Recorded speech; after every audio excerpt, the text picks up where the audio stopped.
വയലും വീടും.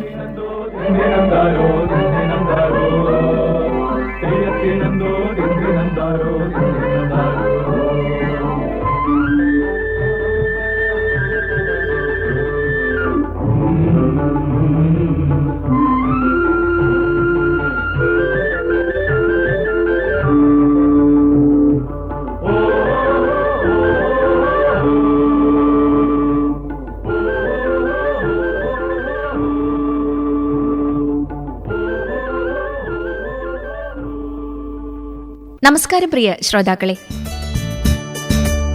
ഇന്നത്തെ വയലും വീടും പരിപാടിയിലേക്ക് എല്ലാ പ്രിയപ്പെട്ടവർക്കും ഹൃദ്യമായ സ്വാഗതം.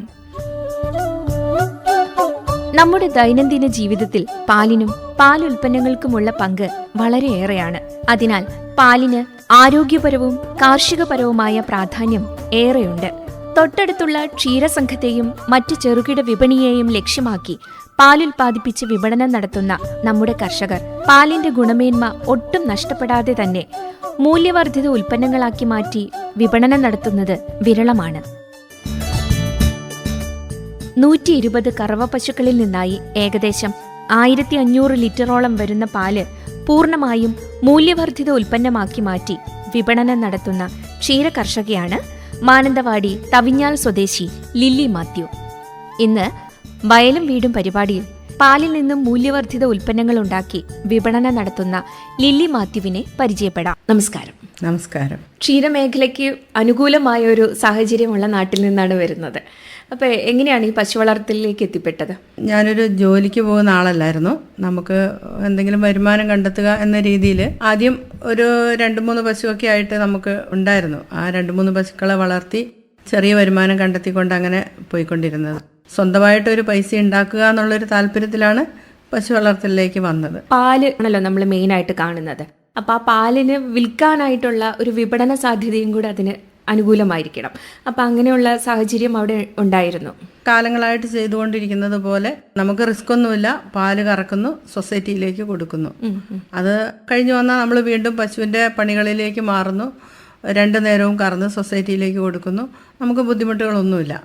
കുറേ കാലങ്ങൾ, ഒരു 26 വർഷത്തോളം ഇപ്പോൾ പശു വളർത്താൻ തുടങ്ങിയിട്ടായി. അതിൽ 19 വർഷവും പാല് കറന്ന് സൊസൈറ്റിയിലേക്ക് കൊടുക്കുകയാണ് ചെയ്തിട്ടുള്ളത്. 6 വർഷം കൂടുതലായി നമ്മളിപ്പം ഉൽപ്പന്നങ്ങൾ ഉണ്ടാക്കി വിപണനം ചെയ്യാൻ തുടങ്ങി. ആദ്യം പറഞ്ഞല്ലോ 2-3 പശുക്കളിൽ നിന്നാണ് തുടങ്ങിയത്. അപ്പൊ അന്നേരമൊക്കെ നമുക്ക് നമ്മുടെ നാട്ടിൽ കിട്ടുന്ന തനത് ജനുസുകളായിരിക്കുമല്ലോ വളർത്തിക്കൊണ്ടിരുന്നത്. പിന്നീട് കൂടുതൽ പാല് കിട്ടുന്ന പശുക്കളെ വളർത്താൻ തുടങ്ങിയത് അല്ലേ? അതെ, തീർച്ചയായിട്ടും. ഞങ്ങൾ തുടങ്ങുന്നത് ഒരു 10-12 ലിറ്റർ പാല് പരമാവധി കിട്ടുന്ന പശുക്കളെ വളർത്തിയിട്ടാണ് തുടങ്ങിയത്. അന്ന് അങ്ങനെയുള്ള പശുക്കളാണ് നമ്മുടെ നാട്ടിൽ കൂടുതലുള്ളതും. 15 പശുവിലാണ് ഫാം സ്റ്റാർട്ട് ചെയ്തത്. ആ ഫാം ആരംഭിച്ച ശേഷം നമ്മൾ പിന്നീടാണ് കൂടുതൽ പഠിക്കുന്നത്. അതുവരെ പശു വളർത്തുക എന്ന് വെച്ചാൽ വലിയ പഠനമൊന്നുമില്ല. ഉള്ള കാടിയും പിണ്ണാക്കും ഒക്കെ കൊടുക്കും, ഉള്ള പാല് കറന്നെടുത്ത് സൊസൈറ്റി കൊടുക്കും. ആ ഒരു രീതിയേ ഉണ്ടായിരുന്നുള്ളൂ. പക്ഷേ ഒരു ഫാമായി സ്റ്റാർട്ട് ചെയ്തപ്പോൾ അതൊരു പ്രധാനപ്പെട്ട ഒരു തൊഴിലായി മാറിയപ്പോൾ അതിനെക്കുറിച്ച് കൂടുതൽ പഠിക്കേണ്ടി വന്നു. ഒരുപാട് നമുക്ക് പ്രതിസന്ധികൾ അതിലുണ്ടാവും. അപ്പോൾ രോഗങ്ങളായിട്ടും തീറ്റ കിട്ടാതെയും. അപ്പോൾ 1 വർഷത്തിന് ശേഷമാണ് നമ്മൾ നല്ല പശുക്കളെ സെലക്ട് ചെയ്ത് കൊണ്ടുവന്ന് നിർത്താൻ തുടങ്ങിയത്. ഇപ്പോൾ ഒരു ഫാം സ്റ്റാർട്ട് ചെയ്തു എന്ന് പറഞ്ഞു. ഏത് വർഷമാണ് ഫാം തുടങ്ങിയത്? ഫാം തുടങ്ങിയിട്ട് ശരിക്കും പറയുകയാണെങ്കിൽ 26 വർഷം കഴിഞ്ഞു. 27ാമത്തെ വർഷത്തിലേക്ക് വന്നു. സ്റ്റാർട്ട് ചെയ്തത് ഫാം എന്നുള്ള ഒരു രീതിയല്ല. ഒരു 10-15 പശുവിനെ കെട്ടാനുള്ള സ്ഥലം ഉണ്ടാക്കിയിട്ട് അടുത്തുള്ള പശുക്കളെയും നമ്മുടെ വീട്ടിലുണ്ടായിരുന്നവരെയും ഒക്കെ, ഞാൻ പറഞ്ഞില്ലേ, കൊച്ചു പശുക്കൾ, അത് എല്ലാം കൂടെ അതിൽ കെട്ടി അങ്ങനെ ഒന്ന് സ്റ്റാർട്ട് ചെയ്തു. അതിനൊരു ഫാം എന്ന് പറയാൻ പറ്റുമോ അറിയത്തില്ല. അപ്പം എല്ലാം കൂടെ തട്ടിക്കൂട്ടി നമ്മൾ അങ്ങ് സ്റ്റാർട്ട് ചെയ്തു. അതിനുശേഷം 1-2 വർഷങ്ങൾക്കുള്ളിലാണ് പിന്നെ അതിനെ ഒന്ന് ജീവൻ വെപ്പിച്ച് നല്ല പശുക്കളെ കൊണ്ടുവന്ന്, അപ്പോഴേക്കാണ് ഈ കാര്യങ്ങളൊക്കെ ഞങ്ങൾക്ക് ബോധ്യമായത്. മറ്റുള്ള സ്ഥലങ്ങളിൽ നിന്ന് പഠിക്കാനും അതേപോലെ ഡോക്ടേഴ്സിനാണെങ്കിലും കർഷകരോടാണെങ്കിലും ചോദിച്ച് പഠിക്കാനും, പിന്നെ നമ്മുടെ അനുഭവം 10 ലിറ്റർ പാല് കൊടുക്കുന്നിടത്ത് 20 ലിറ്റർ പാല് വിറ്റാൽ കൂടുതൽ പൈസ കിട്ടുമല്ലോ. പിന്നെയാണ് അതുപോലും മനസ്സിലോട്ട് ചിന്ത വന്നിട്ടുള്ളത് വളർത്താൻ തുടങ്ങിയ ശേഷം. അപ്പോൾ ഇത്രയും പശുക്കളെ നമ്മൾ പരിപാലിച്ചു കൊണ്ടുപോകുമ്പോൾ നമുക്ക് ശരിക്കും പറഞ്ഞിട്ടുണ്ടെങ്കിൽ നമ്മുടെ കണ്ണും കാതും കൈയും എല്ലാം ഏത് സമയവും നമ്മൾ അവിടെ അവൈലബിൾ ആയിരിക്കണം എന്ന രീതിയാണ്. അവിടെ ഇപ്പോൾ ധാരാളം രോഗങ്ങളൊക്കെ വരാനുള്ള സാധ്യതയുമുണ്ട്. അപ്പോൾ അതൊക്കെ എങ്ങനെയാണ് നിങ്ങൾ മെയിൻറ്റെയിൻ ചെയ്തു പോകുന്നത്? പശുക്കൾ ഉണ്ടെങ്കിൽ നമ്മൾ എപ്പോഴും വിജിലൻ്റ് ആയിരിക്കണം. നമ്മൾ സ്വന്തം ഇത്രയും പശുക്കളുള്ളപ്പോൾ നോക്കി പോരില്ല, ജോലിക്കാരാന്ന് പണിയെടുക്കുക. പക്ഷേ നമ്മൾ എല്ലാ നേരവും ഈ പശുക്കളുടെ അരികത്തൂടി നടന്ന് നോക്കണം എന്ന് പറഞ്ഞാൽ എപ്പോഴും തൊഴുത്തിൽ കിടക്കണം എന്നല്ല, രാവിലെ കറവയുടെ സമയത്ത് നമ്മളൊന്ന് അവരെ ഒന്ന് നോക്കണം. കറവ കഴിഞ്ഞ് ഇവർ വിശ്രമിക്കുന്ന സമയത്താണ് നമുക്ക് ഹീറ്റ് ഉണ്ടോയെന്നൊക്കെ കണ്ടെത്താൻ കഴിയുക. അപ്പോൾ അത് നമ്മൾ നോക്കി ചെക്ക് ചെയ്യണം. അതേപോലെ ഉച്ചയാകുന്ന സമയത്ത് നമ്മൾ തീറ്റ ഇതൊക്കെ കൊടുക്കുന്ന സമയം നമ്മൾ അവിടെ ഉണ്ടെങ്കിൽ ശ്രദ്ധിക്കണം. കറവയുടെ സമയം ശ്രദ്ധിക്കണം. കറവ കഴിഞ്ഞ് രാത്രി ഇവർ വിശ്രമിക്കുന്ന സമയം, അതായത് നമ്മളൊന്ന് കിടക്കാൻ പോകുന്നതിന് തൊട്ട് മുൻപായിട്ട് ഒരു 7 മണി 8 മണി സമയത്ത് പോയാൽ നമ്മൾ അപ്പോഴും ഈ പശുക്കളെ നിരീക്ഷിക്കണം. അപ്പോൾ എന്താ വെച്ചാൽ രോഗങ്ങളുണ്ടെങ്കിൽ അറിയാം. പശുക്കൾക്ക് ഹീറ്റ് കറക്റ്റ് സമയത്ത് ചെന പിടിപ്പിക്കുക എന്നുള്ളതാണ് ഏറ്റവും വലിയ വിജയം. ഇപ്പം അത് വലിയൊരു വിഷയമായി തീർന്നിട്ടുണ്ട്. കാരണം അതിൻ്റെ ഇതേ ഉള്ളൂ, നമ്മൾ കണ്ടെത്താൻ കഴിയുന്നില്ല, ഇവരുടെ ഹീറ്റ് കണ്ടെത്താൻ കഴിയുന്നില്ല. ചിലർക്ക് സൈലന്റ് ആയിട്ട് ചെറിയ ഹീറ്റേ ഉണ്ടാവുള്ളൂ.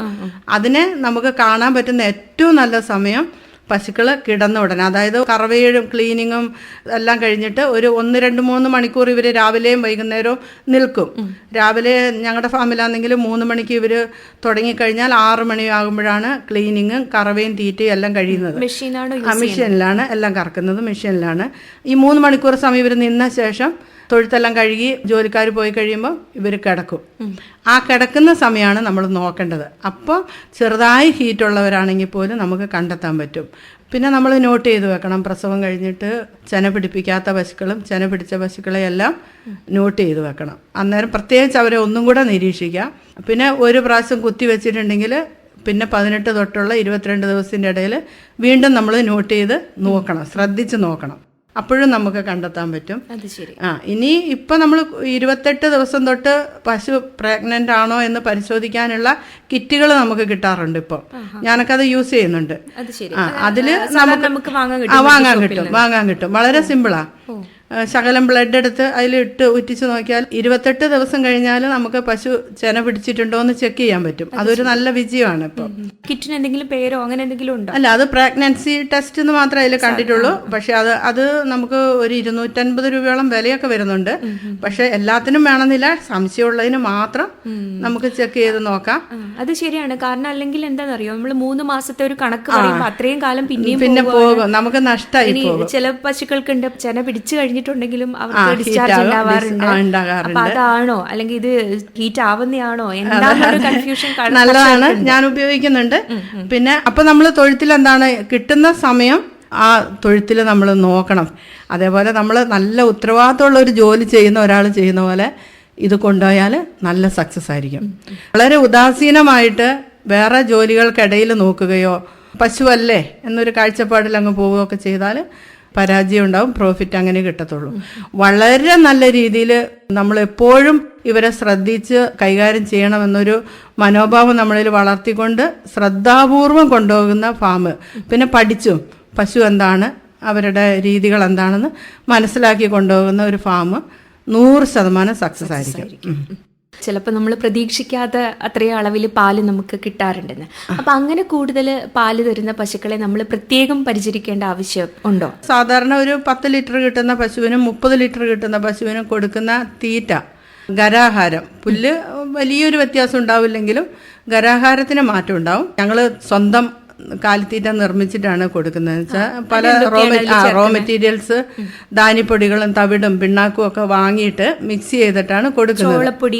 എല്ലാം ഉണ്ട്. ധാന്യപ്പൊടികളിൽ ചോളപ്പൊടി ഉണ്ട്, മുത്താറി, റാഗി, അതേപോലെ കപ്പ, ഉഴുന്ന്, അങ്ങനെയുള്ള എല്ലാ മിശ്രിതങ്ങളും ഒരുവിധം കമ്പോളത്തിൽ കിട്ടുന്ന നമുക്ക് വിലയ്ക്കാൻ പറ്റുന്ന മിശ്രിതങ്ങൾ വാങ്ങിയിട്ട് ധാന്യപ്പൊടികൾ ഒരു 40% തവിട് ഐറ്റവും ബാക്കി വരുന്നത് ധാന്യപ്പൊടികളും പിണ്ണാക്കും, അങ്ങനെയാണ്. ഒരു 20% നമ്മൾ പിണ്ണാക്ക് ഐറ്റം ആയിരിക്കും. അതിൽ ഒരുപാട് വിലയുള്ളതിനെ നമ്മൾ കുറച്ചുകൊണ്ടാണ് ചെയ്യാറ്. ആ വിലയും കൂടെ ക്രമീകരിച്ചിട്ടാണ്.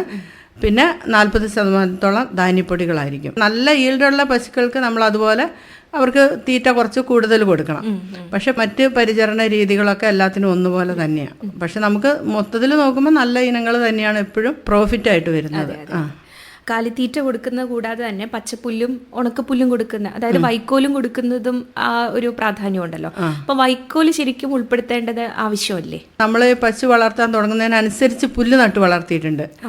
ഏത് ഇനത്തിൽപ്പെട്ട പുല്ലുകളാണ് നട്ടത്? അതെ, ഇവർക്ക് മുഴുവനും കൊടുക്കാനായിട്ടുള്ള സങ്കരയിനം പുല്ല് ആദ്യകാലത്ത് നട്ടത് CO3, CO4, CO5 ആണ്. അതായത് 10-20 വർഷം മുൻപ് നട്ട പുല്ല്. അതിപ്പോഴും മെയിൻറ്റെയിൻ ചെയ്ത് വരുന്നുണ്ട്. ഇപ്പോഴും നല്ലത് സൂപ്പർ നേപ്പിയർ ആണ്. അത് കുറച്ചും കൂടെ വളർച്ചയും പശുവിന് ഇഷ്ടവും കൂടുതൽ അതാണ്. അപ്പോൾ ഇപ്പോൾ പുതിയതായിട്ട് വരുന്ന സ്ഥലങ്ങളൊക്കെ അതാണ് നട്ടുവരുന്നത്. അപ്പോൾ പച്ചപ്പുല്ല് മാത്രമാണ് അതിൻ്റെ പ്രത്യേകത.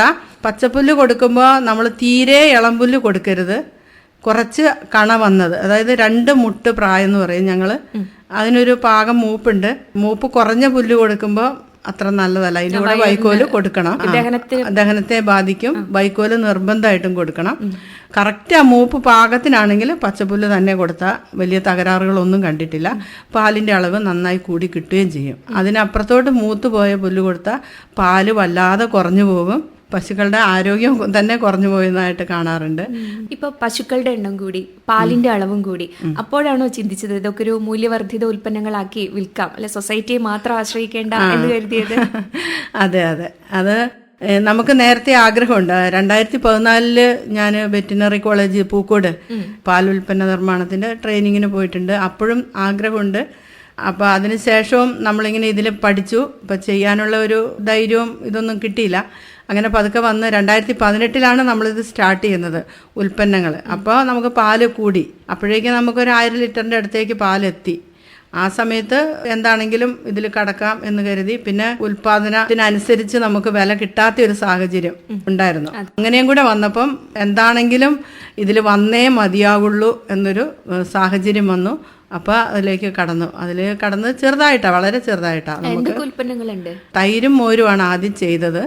തൈരും മോരിലും പിന്നെ ബൈ പ്രോഡക്റ്റ് ആയിട്ട് വരുന്ന നെയ്യും ബട്ടറും, ഇത്രയാണ് ആദ്യം ചെയ്തത്. അതിനുശേഷം അത് മാർക്കറ്റ് ആയപ്പോൾ പിന്നീട് നമ്മളിപ്പോൾ ഒരു 14-15 ഐറ്റം സാധനം ഉണ്ടാക്കുന്നുണ്ട്. പനീറുണ്ട്. അതിൻ്റെ വേഗം പിന്നെ ചെയ്യാവുന്ന കട്ടിമോരും സംഭാരം അങ്ങനെ ഇറക്കി. ലസ്സി, യോഗട്ട് ഉണ്ട്. അതേപോലെ പനീർ, സിപ്പപ്പ്, സ്വീറ്റ്സ് ഐറ്റം കുറേ ഉണ്ട്. Peda, Ghulam jamun, laddu, ghee cake, butter cake, അങ്ങനെയുള്ള കുറേ സ്വീറ്റ്സ് ഐറ്റം ഉണ്ട്. അതിൻ്റെ ഒപ്പം തന്നെ നമ്മളിപ്പം ഫ്ലേവേർഡ് മിൽക്ക്, ബദാമൊക്കെ ഡയറക്റ്റ് പൊടിച്ചിട്ടിട്ട് തന്നെയുള്ള ബദാം മിൽക്ക്, അതേപോലെ ചോക്ലേറ്റ്, അങ്ങനെയുള്ള ഫ്ലേവേർഡ് മിൽക്കുകളുണ്ട്. പിന്നെ നമുക്ക് വരുന്നത് നമ്മൾ ബോട്ടിലാക്കിയിട്ട് ലസ്സി, സംഭാരം, തൈര് തന്നെ 4 ഐറ്റം തൈര് ബോട്ടിലും പാക്കറ്റും ആക്കി ഇറക്കുന്നുണ്ട്. അതുകൂടാതെ നമ്മൾ ക്യാനുകളിൽ തൈര് ഉണ്ടാക്കിയിട്ട് കാറ്ററിംഗ് ഒക്കെ വരുമല്ലോ, ഫംഗ്ഷൻ ഓർഡറുകൾ, അതിന് നമ്മൾ ഔട്ട്ലെറ്റ് ഉണ്ട് ഞങ്ങൾക്ക് തന്നെ. ഒരു 4-5 ഔട്ട്ലെറ്റ് ഇപ്പം നിലവിലുണ്ട് വയനാട് ജില്ലയിൽ തന്നെ. അവിടെ മെയിനായിട്ട് മാനന്തവാടി തന്നെ 2 പിന്നെ ഞങ്ങളുടെ അടുത്ത സ്ഥലങ്ങൾ ഒരു 6-7 കിലോമീറ്റർ വ്യത്യാസത്തിൽ ഉണ്ട്. അപ്പൊ അവിടെ പ്രൊഡക്റ്റുകളൊക്കെ വിപണിയിൽ എത്തിക്കുമ്പോൾ ഇതിനൊരു പേരുണ്ടാവുമല്ലോ.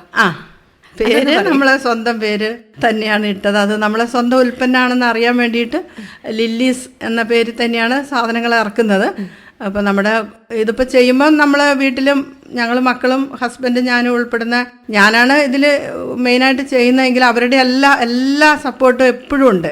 അപ്പം എന്ത് കാര്യത്തിനും അവരുടെ അഭിപ്രായമുണ്ട്. അപ്പം അവരുടെ ഒരു താല്പര്യമായിരുന്നു ഈ പേര് ചെയ്യാന്നുള്ളത്. തുടക്കത്തിൽ നല്ല മടിയുണ്ടായിരുന്നു ഈ പേരൊക്കെ ഇങ്ങനെ ഇടുമ്പോൾ. പക്ഷെ ഇപ്പം എനിക്ക് ഭയങ്കര സന്തോഷമാണ് തോന്നാറ്. സ്വന്തം പേര് അതെ സന്തോഷം തോന്നാറുണ്ട്. അപ്പം നമ്മൾ തുടക്കത്തിൽ അറിയില്ലല്ലോ ഇത് എത്ര സക്സസ് ആവുമെന്ന് അറിയില്ലല്ലോ. എത്ര നന്നായി ചെയ്തിറക്കാവോ അത്രയും നന്നായിട്ടാണ് എല്ലാ പ്രൊഡക്റ്റും ഇറക്കിയത്. എന്താണെങ്കിലും ആളുകൾ നന്നായി സ്വീകരിക്കുന്നുണ്ട്. നമ്മൾ ചെയ്യുന്ന അത്രയും, എത്ര ചെയ്യുന്നോ അത്രയും നമുക്ക് ചിലവാകുന്നുണ്ട് സാധനങ്ങൾ. അതേപോലെ നെയ്യാണെങ്കിലും നെയ്യൊക്കെ നമ്മൾ പണ്ടത്തെ രീതിയിലാണ്, പണ്ട് നമ്മുടെ വീട്ടിലൊക്കെ ഉണ്ടാക്കുന്ന രീതിയിലാണ് നമ്മൾ നെയ്യ് ഉണ്ടാക്കുന്നത്. വെണ്ണ കടഞ്ഞെടുത്ത് ക്രീം മാറ്റുന്നുണ്ടെങ്കിൽ ആ ക്രീം നമ്മൾ തൈരൊഴിച്ച് പുളിപ്പിച്ച് വെണ്ണ കടഞ്ഞെടുത്ത് കഴുകി ഉരുക്കിയിട്ടാണ് നെയ്യ് ഉണ്ടാക്കുന്നത്. അപ്പോൾ ആ നെയ്ക്ക് മാർക്കറ്റിലുള്ള നെയ്യിനെ കഴിഞ്ഞ് കുറച്ചും കൂടെ ഒരു ഡിഫറൻസ് ഉണ്ട് മണത്തിനും ഗുണത്തിനൊക്കെ. പിന്നെ നമ്മളെ പശുവിൻ്റെ തന്നെ പാലാണല്ലോ. ഈ പ്രൊഡക്റ്റിൽ വരുമ്പോൾ നമ്മൾ പഠിക്കുന്നത് പശുവിന് കൊടുക്കുന്ന തീറ്റ, അതിലാണ് ഈ പാലിൻ്റെയും നെയ്യിൻ്റെ ഒക്കെ ടേസ്റ്റ് വരുന്നത്. അങ്ങനെ വന്നപ്പോഴാണ് ഞങ്ങൾ ഒന്നും കൂടി ഈ പശുവിൻ്റെ തീറ്റയിലേക്ക് ശ്രദ്ധിച്ചത്. അതുവരെ ഇത് നമുക്ക് ബോധ്യമില്ല കേട്ടോ, ഇതിനെക്കുറിച്ചും വലിയൊരു ബോധ്യമില്ല. പക്ഷെ ഇതിൽ വന്നപ്പോഴാണ് പശുവിന് നമ്മൾ എന്താണോ കൊടുക്കുന്നത് അതനുസരിച്ചായിരിക്കും അതിൻ്റെ പാലും നെയ്യും ഒക്കെ വരുന്നത്. പച്ചപ്പുല്ലും ചോളപ്പൊടി അങ്ങനെയുള്ള വസ്തുക്കളെല്ലാം കൊടുത്ത് നമ്മൾ ആ നെയ്ക്ക് നല്ല മഞ്ഞ കളറാണ്, നല്ല മഞ്ഞ കളർ ഉണ്ടാവും, നല്ല മണവും എല്ലാം ഉണ്ടാവും, പാലിനും ഉണ്ടാവും, നല്ല ഒരു പ്രത്യേകതയുണ്ട്. അതേസമയം നമ്മൾ വൈക്കോലും കാലിത്തീറ്റയും കൊടുത്തിട്ട് എടുക്കുന്ന ആ പാലും പച്ചപ്പുല്ലും ഇങ്ങനെ തീറ്റ മിക്സും കൊടുത്തെടുക്കുന്ന പാലും തമ്മിൽ ഒരുപാട് വ്യത്യാസമുണ്ട്. അപ്പൊ ഒരു വലിയ യൂണിറ്റ് ഇട്ടിട്ടുണ്ട് വീട്ടിൽ. അതെ, ഞങ്ങൾ ആദ്യം കൈകൊണ്ട് ചെയ്തിട്ടാ തുടങ്ങിയത്. സക്സസ് ആണെന്ന് കണ്ടപ്പോൾ ഇപ്പം 3.5 വർഷം കഴിഞ്ഞു മെഷീനാക്കി. എല്ലാം പാസ്ചറൈസ് ഹോമോജനൈസ്ഡ് മെഷീനായി, എല്ലാം പേക്കിങ് എല്ലാം മെഷീനാക്കി, എല്ലാം ഓട്ടോമാറ്റിക് മെഷീനാണ്. പേട, പേക്കിങ്, സീലിംഗ് ഒക്കെ മെഷീനായി. അപ്പോൾ പണി കുറച്ചും കൂടെ എളുപ്പമുണ്ട്, കൂടുതൽ ചെയ്യാൻ പറ്റുന്നുണ്ട്. കുറേ പ്രൊഡക്റ്റുകളുടെ പേരുകൾ പറഞ്ഞു. അപ്പോൾ ഇതിൽ ഏറ്റവും കൂടുതൽ വിറ്റ് പോകുന്നത് ഏതാണ്? തൈര് ഐറ്റമാണ്. തൈരിൽ പുളി കുറഞ്ഞ തൈര്, പുളി കൂടിയ തൈര്, മീഡിയം പുളിയിലുള്ളത്, പിന്നെ ഫുൾ ക്രീമായിട്ടുള്ളത്. അങ്ങനെ സ്പെഷ്യൽ കേഡ് എന്ന് പറഞ്ഞിട്ട് ക്രീം കൂടുതൽ ഇട്ടിട്ട് ചെയ്യുന്ന പുളി കുറഞ്ഞ ഒരു തൈരുണ്ട്. കറി വെക്കാൻ വേണ്ടിയിട്ട് ചെയ്യുന്ന മാത്രം ഉദ്ദേശിച്ച് ചെയ്യുന്ന കറി തൈര് എന്ന് പേരിട്ടിട്ടുള്ള ഒരു തൈരുണ്ട്. അത് പാക്കറ്റും ഉണ്ട്, ബോട്ടിലും ഉണ്ട്. പല ഇതിൽ ചെയ്യാം. തുടക്കത്തിൽ നമ്മൾ ഒരു തൈര് മാത്രം ചെയ്ത് തുടങ്ങി. പിന്നെ ആളുകളുടെ ഇഷ്ടമനുസരിച്ച് ഈ മാർക്കറ്റിൽ ഒന്ന് അന്വേഷിക്കും, മാർക്കറ്റ് പഠിക്കുമല്ലോ. അപ്പോൾ അവിടെ വരുന്ന എൻക്വയറി അനുസരിച്ച് നമ്മൾ പിന്നെ ഓരോന്നോരോന്ന് ആഡ് ചെയ്ത് വരികയാണ് ചെയ്തത്. അപ്പോൾ അതിൽ പുളി കുറഞ്ഞ തൈര്, കട്ട തൈര്, പുളി കുറഞ്ഞ ബോട്ടിലുണ്ട്. പിന്നെ അത് കൂടുതൽ ആളുകൾക്ക് ഇഷ്ടമാണ്, വെറുതെ ഡയറക്റ്റ് കഴിക്കാൻ വേണ്ടിയിട്ട് അങ്ങനെ ഒരുപാട് ഇഷ്ടമാണ്. അതും കഴിഞ്ഞിട്ട് നമുക്ക് അതൊന്നും പോരാതെ വന്നപ്പോഴാണ് പിന്നെ 40 ലിറ്റർ കൊള്ളുന്ന ക്യാനുകളിൽ തൈര് സെറ്റാക്കി അതെങ്ങനെ ആളുകളുടെ ആവശ്യം അനുസരിച്ച് 100 ലിറ്ററോ 20 ലിറ്ററോ ബൾക്കായിട്ട് കൊടുക്കാൻ തുടങ്ങി. അങ്ങനെ ഓരോന്നും നമ്മൾ ആ സാഹചര്യം അനുസരിച്ച് പിന്നീട് ഡെവലപ്പ് ചെയ്ത് വന്നതാണ്. അപ്പം തൈര് തന്നെ 4-5 ഐറ്റം ഉണ്ട്. മോര് തന്നെ കട്ടിയായിട്ട് കൊടുക്കുന്ന കട്ടിമോരുണ്ട്, സംഭാരം മോരുണ്ട്, വെറും മോരുണ്ട്. അതേപോലെ തന്നെ ഫ്ലേവേർഡ് മിൽക്കുകൾ പലതരത്തിൽ ചെയ്യുന്നുണ്ട്. ലസ്സി, യോഗട്ട് ഉണ്ട്. ലസ്സി ആണെങ്കിൽ നമുക്ക് ആളുകൾക്ക് വെറുതെ മധുരം മാത്രം ഇട്ടിട്ട് കൊടുക്കുന്ന ലസ്സി ഉണ്ട്. അതേ കൂടാതെ ഫ്ലേവർ വേണമെന്ന് പറയുന്ന മാംഗോ ഇട്ടിട്ട് അങ്ങനെ ഉണ്ടെങ്കിൽ പൾപ്പിട്ടിട്ട് ചെയ്യുക, അങ്ങനെ ചെയ്യാൻ പറ്റും. അതെ അതെ, ഈ മേഖലയിൽ അങ്ങനെയാണ്. അത് നമ്മൾ ഒന്നിൽ ചെയ്താൽ മതി, പിന്നെ അറിയാതെ ആളുകൾ നമ്മളോട് ആവശ്യപ്പെടും. ചീസ് ആവശ്യപ്പെട്ട ആളുകൾ വരുന്നുണ്ട്. ഇപ്പോൾ ഞാൻ കഴിഞ്ഞ ഒരു 2 മാസം മുന്നേ നമ്മൾ വെറ്റിനറി കോളേജിൽ കോഴ്സൊക്കെ കഴിഞ്ഞു ചീസ് ഉണ്ടാക്കാനുള്ള. പക്ഷെ തുടങ്ങിയിട്ടില്ല. അപ്പോൾ തുടങ്ങണം എന്ന് വിചാരിക്കുന്നുണ്ട്. അതിന് വേണ്ടിയിട്ട് കുറച്ചൊരു ടൈമിങ്ങും കാര്യങ്ങളൊക്കെ വേണ്ടതാണ്. പാല് പൊതുവേ നമ്മൾ വിപണനത്തിന് വേണ്ടിയിട്ടാണ് ഉപയോഗിക്കുന്നത്. പക്ഷെ ഇങ്ങനെ ഉൽപ്പന്നങ്ങൾ ഉണ്ടാക്കാൻ താല്പര്യപ്പെടുന്നവരുണ്ടാവും, അല്ലെങ്കിൽ ഈ മേഖലയിലേക്ക് കടന്നു വരുന്നവരും പലരും പിൻവാങ്ങിപ്പോയവരും ഉണ്ടാവും. അപ്പോൾ ഇങ്ങനെ ഉൽപ്പന്നങ്ങളൊക്കെ ഉണ്ടാക്കാൻ താല്പര്യപ്പെടുന്നവരോട് എന്താ പറയാനുള്ളത്? എനിക്ക് ഈ ഉൽപ്പന്ന മേഖലയിലേക്ക് കടന്നപ്പോഴാണ് ഇതിൻ്റെ പ്രോഫിറ്റിനെ കുറിച്ച് ഒരു ബോധ്യം ഉണ്ടായത്. നമുക്ക് സാധാരണ പാല് കറന്ന് അത് വിൽക്കുമ്പോൾ നമുക്ക് പൈസ കിട്ടുന്നുണ്ട്. അതിൽ ആ കിട്ടുന്ന പൈസയിൽ നമ്മുടെ ലാഭം എന്ന് പറയുന്നത് വളരെ കുറഞ്ഞ ശതമാനമേ ഉള്ളൂ. ലാഭം എന്ന് പറയുന്നത് അങ്ങനെ നമ്മുടെ അധ്വാനവും കൂടി അതിൽ കൂട്ടിക്കഴിഞ്ഞാൽ ഇന്നത്തെ വില വെച്ചിട്ട് ഒരു കർഷകന് ലാഭം എന്ന് പറയാനില്ല. അതായത് ഒരു ജോലിക്കാരനെ വിളിച്ച് നമ്മുടെ ഫാമിൽ ജോലി ചെയ്യണമെങ്കിൽ അവന് 600-700 രൂപയെങ്കിലും ഒരു ദിവസം നമ്മൾ കൊടുക്കണം. അവർ ചെയ്യുന്ന ജോലിക്ക് ഒരു പരിമിതിയുണ്ട്. ഇത്ര സമയം തൊട്ട് ഇത്ര സമയം വരെ ഇത്ര കാര്യങ്ങളെ ചെയ്യുള്ളൂ. പക്ഷെ നമ്മുടെ ജോലി എന്ന് പറഞ്ഞാൽ രാപകലാണ്. നമ്മളെപ്പോഴും ശ്രദ്ധിച്ചിട്ടാണ് ജോലി ചെയ്യുന്നത്. അങ്ങനെയൊക്കെ നമ്മുടെ ആ അധ്വാനത്തിൻ്റെ ഒരു കണക്ക് കൂടെ അത്രയും ഇല്ലെങ്കിലും നമ്മളും കൂടെ ഒരു കൂലി വെച്ച് കൂട്ടുമെങ്കിൽ നമുക്കതിൽ പ്രോഫിറ്റ് എന്ന് പറയാനില്ല. പിന്നെ നമുക്ക് പറയുന്നത് നമ്മുടെ വീട്ടിൽ നമുക്ക് ജോലി ചെയ്യാം, ആ ജോലിക്കുള്ള ശമ്പളം അങ്ങനെ കൂട്ടാൻ എൻ്റെ കാഴ്ചപ്പാടിൽ ഇപ്പോൾ ഉള്ളൂ. പക്ഷെ അതിൽ നിന്നൊരു 10 രൂപ നമുക്ക് അധികം വരുമാനം കിട്ടിയത് നമ്മുടെ ലാഭമാണ്. അത് കിട്ടണമെങ്കിൽ നമ്മൾ ഈ ഉൽപ്പന്ന രംഗത്തേക്ക് വരണം ഇപ്പോഴത്തെ സാഹചര്യത്തിൽ. എന്നാൽ എല്ലാവരും ഉണ്ട്. നമ്മുടെ വ്യവസായ വകുപ്പുണ്ട് സബ്സിഡികൾ തരാൻ, നമുക്ക് മാർഗനിർദ്ദേശം തരാൻ വെറ്റിനറി വകുപ്പുണ്ട്. എന്ത് സംശയം ഉണ്ടെങ്കിലും നമ്മുടെ കോളേജിലൊക്കെ വന്ന് ചോദിച്ചു കഴിഞ്ഞാൽ അവർ പറഞ്ഞു തരും, സപ്പോർട്ട് തരും. എന്ത് കാര്യത്തിനും അവർ നമ്മുടെ കൂടെ തന്നെയുണ്ട്. അതെല്ലാം തീർച്ചയായിട്ടും ഉണ്ട്. പിന്നെ നമുക്ക് ഇതിൽ വരുന്ന മാർക്കറ്റാണ്, നമ്മളായിട്ട് ചെയ്യേണ്ട കാര്യങ്ങൾ മാർക്കറ്റാണ്. നല്ല ഉൽപ്പന്നങ്ങൾ ഉണ്ടാക്കിയാൽ അത് സ്വീകരിക്കാൻ ആൾക്കാരുണ്ട്, ആൾക്കാരുണ്ട്. അപ്പോൾ നല്ലതായിരിക്കണം. ഡ്യൂപ്ലിക്കേറ്റ് ആയി കഴിഞ്ഞാൽ ഇപ്പം പിന്നെ ഈ ആളുകളൊക്കെ കുറേ ബോധവാന്മാരാണ്. തൈര് ഉണ്ടായി കഴിഞ്ഞാൽ നമുക്കറിയാം തൈര് എങ്ങനെ സൂക്ഷിച്ചാലും തണുപ്പിൽ നിന്ന് എടുത്ത് പുറത്ത് വെച്ചാൽ അത് വേഗം പുളിച്ച് കയറി ഇതായി പോകും. അത് പോകാതിരിക്കണമെങ്കിൽ അതിനകത്ത് പ്രിസർവേറ്റീവ്സ് ഇടണം അല്ലേ. ഞങ്ങൾ കൊടുക്കുന്ന പാല് കൗ മിൽക്ക് എന്ന് പറഞ്ഞിട്ട് കുറച്ചേ കൊടുക്കുന്നുള്ളൂ പാല്. വളരെ കുറച്ച് അത്യാവശ്യം ചോദിക്കുന്നവർക്ക് മാത്രം. അപ്പൊ ഇപ്പൊ സൊസൈറ്റിയിൽ കൊടുക്കുന്നു? ഇല്ല, സൊസൈറ്റി കൊടുക്കുന്നില്ല. ഇത് ചെയ്യുമ്പോൾ നമുക്ക് കൊടുക്കാനില്ല. കിട്ടുന്ന പാല് മുഴുവനും നമ്മൾ ഉൽപ്പന്നങ്ങളാക്കുകയാണ് ചെയ്യുന്നത്. അപ്പോൾ പുറത്ത് വെക്കരുതെന്ന് പറഞ്ഞിട്ടാണ് തൈര് കൊടുക്കുന്നത്. അഥവാ ഇനി ഒരാൾ പുറത്ത് തൈര് വെച്ചാൽ 3 ദിവസത്തിൽ കൂടുതൽ വെച്ച് കഴിഞ്ഞാൽ അത് കവർ വീർത്ത് നാശമായി പോകും. അങ്ങനെയാണ് നമ്മുടെ തൈരിന്റെ അവസ്ഥ. അപ്പം നമ്മൾ 3 ദിവസത്തേക്ക് മാത്രമേ വെച്ച് കൊടുക്കൂ. 3 ദിവസം കഴിയുമ്പോൾ വീണ്ടും കൊണ്ടുപോയി വെക്കുകയാണ് ചെയ്യുന്നത്. അതിൽ കൂടുതൽ ഞങ്ങളെ തൈരൊന്നും ഇരിക്കത്തില്ല. മോരാണെങ്കിലും പുറത്ത് വെച്ചിരുന്നാൽ മോശമായി പോകും. എല്ലാ സാധനവും മോശമായി പോകും. അല്ല, അത് നമ്മൾ സാധാരണ ഉപയോഗിക്കുന്നവർക്ക് മനസ്സിലാക്കാൻ പറ്റുന്ന കാര്യമാണ്. കാരണം അത്ര ദിവസം ഉണ്ടാവുള്ളൂ, അത് ഇരിക്കുള്ളൂ. അത് അപ്പുറം ഇരിക്കണമെങ്കിൽ എങ്ങനെയാണെന്ന് ഞാൻ എപ്പോഴും ആലോചിക്കാറുണ്ട്. എനിക്കത് മനസ്സിലായിട്ടില്ല. അപ്പം നമ്മൾ തൈരൊക്കെ ഉണ്ടായ 2 ഡിഗ്രി സെൽഷ്യസിലേക്ക് തണുപ്പിച്ചിട്ടാണ് മാർക്കറ്റിൽ ഇറക്കുന്നത്. അങ്ങനെ ഇറക്കുന്ന തൈര് മാത്രമാണ് ഈ 3 ദിവസം ഇരിക്കാറ്. തൈര് പുളിച്ച് അത് അങ്ങനെ ഡയറക്റ്റ് തന്നെ കൊണ്ടുപോയി വെച്ച് കഴിഞ്ഞാൽ പെട്ടെന്ന് കേടായി പോകും, നമുക്കറിയാലോ. അപ്പം അങ്ങനെ തണുപ്പിക്കലാണ് നമ്മുടെ തൈരിൻ്റെ ഒരു രീതി. നന്നായി ലൈഫ് കിട്ടാൻ വേണ്ടി തണുപ്പിച്ച് മാർക്കറ്റിൽ കൊടുക്കുന്നു എന്നുള്ളതാണ് നമ്മുടെ ഒരു രീതി. പിന്നെ അവർ കൊണ്ടുപോയിട്ട് 4 ഡിഗ്രി ടെമ്പറേച്ചറിൽ തന്നെ ഫ്രീസറിലോ അങ്ങനെയൊക്കെ വെക്കുമെങ്കിൽ തൈര് കേടാകത്തില്ല. കുറച്ച് നാളും കൂടി അതിരിക്കും. അങ്ങനെയൊക്കെ ഉപയോഗിക്കാൻ പറ്റും. എല്ലാ സാധനവും അങ്ങനെ തന്നെ. ബട്ടറാണെങ്കിലും പനീറാണെങ്കിലും ഒന്നും പുറത്ത് വെച്ചാൽ നെയ്യ് മാത്രം ആണ് നമുക്ക് നോർമൽ ടെമ്പറേച്ചറിൽ വെച്ച് കഴിഞ്ഞാൽ കംപ്ലൈൻ്റ് ആകാതിരിക്കുന്ന ഒരൈറ്റം നെയ്യ് മാത്രമേ ഉള്ളൂ ഞാൻ മനസ്സിലാക്കിയതിൽ. അപ്പോൾ ശരിക്കും ആളുകൾ എന്താ വേണ്ടതെന്ന് വെച്ചാൽ നമ്മുടെ നാട്ടിലുള്ള ഉൽപ്പന്നങ്ങളൊക്കെ വാങ്ങി കഴിക്കുക. നമ്മുടെ നാട്ടിലുള്ള കർഷകർ കൂടുതൽ ഇത് ഉണ്ടാക്കുക. വരുന്നുണ്ട് തോന്നുന്നു ഈ ഒരു വിപണന ഒരു മത്സരം. ഇല്ല, ഇപ്പോഴും കർഷകർ വന്നിട്ടില്ല. പശുവിനെ വളർത്തി പാലുണ്ടാക്കുന്ന കർഷകർ വളരെ അപൂർവമായിട്ടേ അവിടെ ഇവിടെയൊക്കെ വന്നിട്ടുള്ളൂ. അങ്ങനെ വരാൻ അവർ തയ്യാറായിട്ടില്ല. അത് എന്തുകൊണ്ടാണെന്ന് അറിയത്തില്ല. കർഷകർ അവരുടെ പാല് ഉൽപ്പന്നങ്ങളാക്കി വിറ്റ് കഴിഞ്ഞാൽ അവർക്ക് 15-20 രൂപ ഈ ചെലവെല്ലാം കഴിഞ്ഞിട്ട് ലാഭമായിട്ട് കിട്ടുന്നതാണ്. അങ്ങനെ അവർക്ക് ഉണ്ടാക്കിയെടുക്കാൻ കഴിഞ്ഞാൽ നല്ലൊരു ജീവിത നിലവാരം കൂടി അവർക്ക് കിട്ടും. പക്ഷെ ആ വിപണന സാധ്യതയുണ്ട്. എന്ന് വെച്ചാൽ പറയാതെ തന്നെ അറിയാം, കേരളത്തിൽ ഉപയോഗിക്കുന്നത് അധികവും എവിടെ നിന്ന് വരുന്നതാ? തമിഴ്നാട്, കർണാടകത്തിൽ നിന്ന് വരുന്ന പാൽ ഉൽപ്പന്നങ്ങളൊക്കെയാണ്. എല്ലാ മനുഷ്യരും ജീവിക്കണം. എങ്കിലും ഇവിടെയുള്ള കർഷകർ ചെറിയ വിലയ്ക്കാണ് പാല് കറന്ന് ജീവിക്കുന്നത്. അപ്പോൾ അവർക്ക് ബുദ്ധിമുട്ടുകളൊന്നുമില്ല. ആ ഒരു സിസ്റ്റം ഉള്ളത് കൊണ്ട് എന്താ വെച്ചാൽ പാല് കറക്കുന്നു, നമ്മൾ സൊസൈറ്റിയിൽ കൊടുക്കുന്നു, അവരുടെ പണി കഴിഞ്ഞു, കിട്ടുന്ന പൈസ അവർക്ക് വാങ്ങിയെടുക്കാം, ബുദ്ധിമുട്ടുകളൊന്നുമില്ല. പക്ഷെ മാർക്കറ്റിലേക്ക് വരുമ്പോൾ കുറേ ബുദ്ധിമുട്ടുകളുണ്ട്. കുറച്ച് നമ്മൾ റിസ്ക് എടുക്കാം. പശുവിനെ വളർത്തുന്ന പോലെ തന്നെ റിസ്ക് എടുക്കാൻ തയ്യാറാകണം, പാൽ ഉൽപ്പന്നങ്ങൾ ഉണ്ടാക്കാനും അത് വിപണനം ചെയ്യാനും. പക്ഷേ അവർക്ക് ആ 10 ലിറ്റർ പാലിൽ നിന്ന് 10 രൂപ വരുമാനം കിട്ടുമ്പോൾ ഇവിടെ ഒരു 30 രൂപയിലും അവർക്ക് വരുമാനം ഉണ്ടാക്കിയെടുക്കാൻ പറ്റും. അത്രയും വ്യത്യാസമുണ്ട്.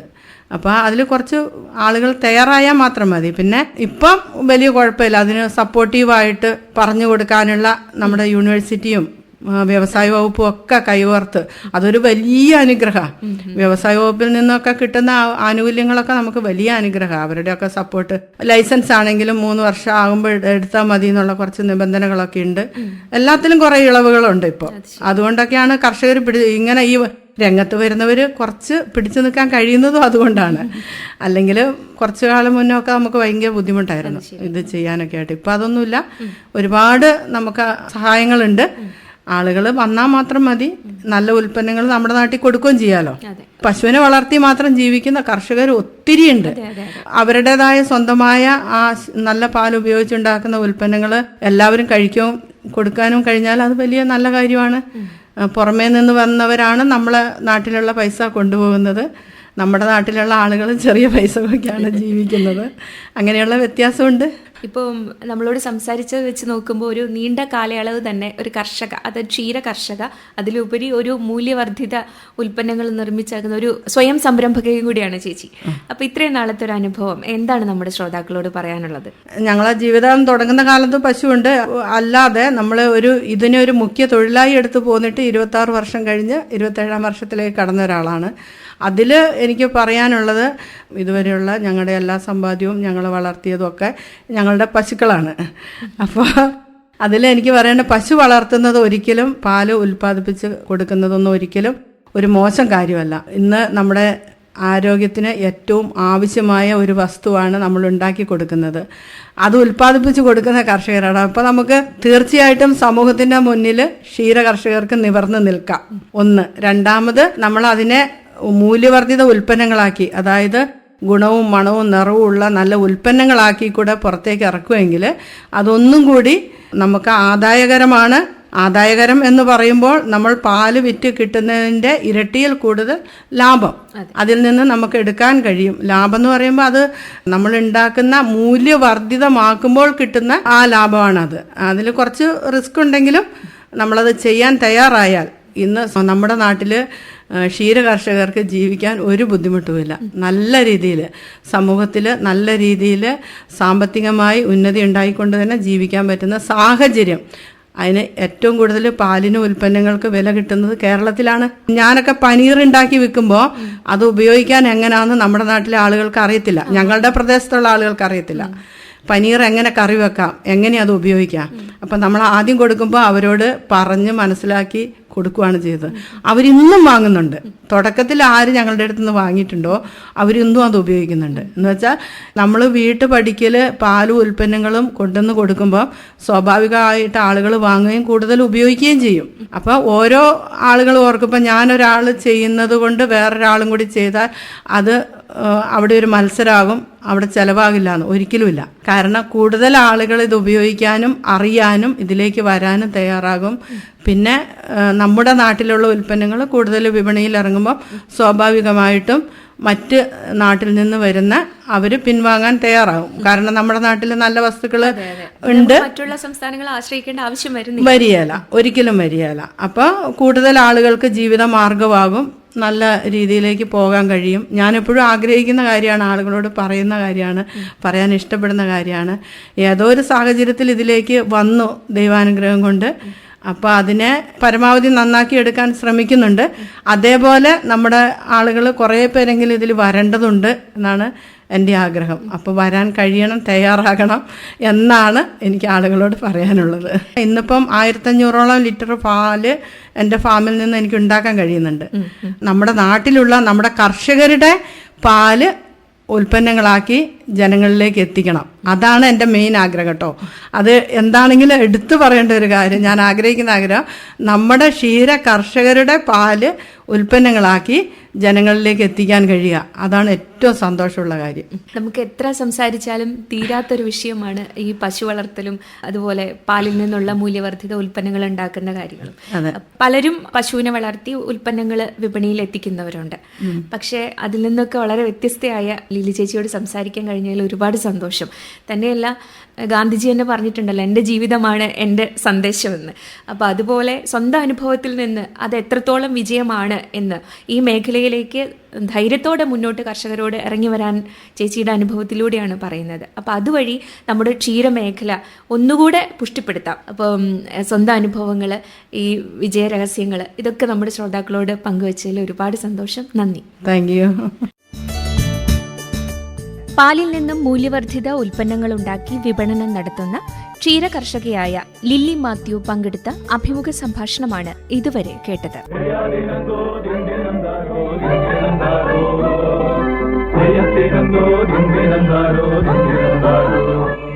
വയലും വീടും